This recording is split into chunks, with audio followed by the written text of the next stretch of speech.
What is up everybody, welcome to this video where I want to share the things I've learned on my mission to become an A-rated driver in Gran Turismo.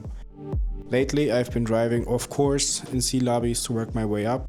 After reaching the highest security rating, I got into races with same rated drivers so I could put my skills to the test. In the last few races, recorded for this video, I've mostly got into the top 5, giving me again a glimpse into the B lobbies.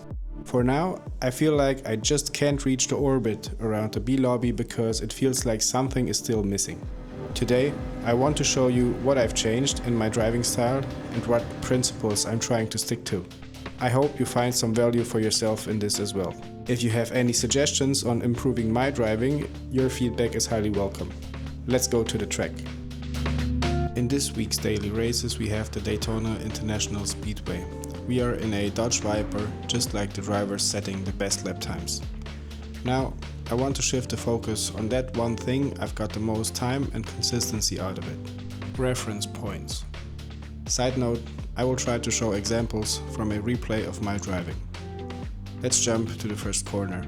Coming in real hot, you have a fraction of a second to make your move here. I use this wide road lane to make mine, steering and braking at the same time. If I mess up here, every hot lap attempt is in vain. On the entry, I use full braking force. As I'm coming down to the second gear, I try to settle for about 30% braking pressure to allow trail braking. Once I get to the concrete part on the right, I start to lift my foot from the brakes and aim for the apex while accelerating at the same time.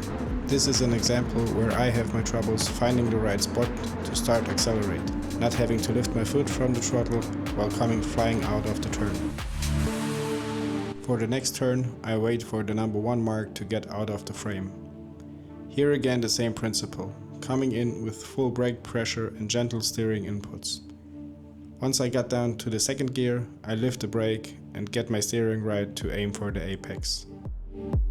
One thing to always watch out for is understeering. If you're searching for the limits while racing, it's always safer to compromise the entry but save the exit of a corner.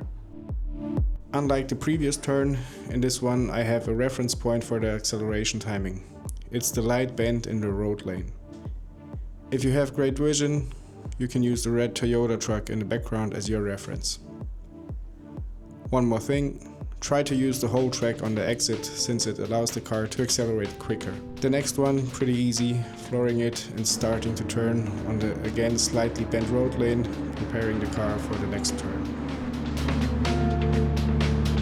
Here I wait for the first cone to move out of the frame. This is a corner where I'm still searching for my best lane and reference points. This is also the sector where I'm losing the most time and I just can't get consistency in. If you have any input for me here, highly welcome. Once we safely arrive at the next corner, I look out for the grass. Here is where I start to brake. Once I reach the end of the curbs, I start my turn, again trying to tail brake as good as possible and aim for the apex at the same time. This again is a corner where my performance ranges from good to miserable. I'm still figuring things out.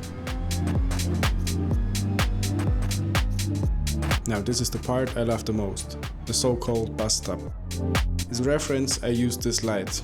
I know the line on the road could be used too, but at the speed you're coming into the corner, it's more safe to lose out on the entry than on the exit, ruining the lap time. Here it's very important that you use the whole track. If you can go over the curbs, go over the curbs. Once we made it through this corner, we're going to collect our hopefully new personal best lap time. So, let's keep these 3 things in mind. Learn your reference points. You'll see improvements in your consistency and lap times. Use the whole track. The curbs are part of the track. And a good exit is way better than a good entry. You will gain at least half a second when applying this. Both of course in my own opinion. And yeah, that's all for today. Thank you so much for watching until the end. I see you on the track.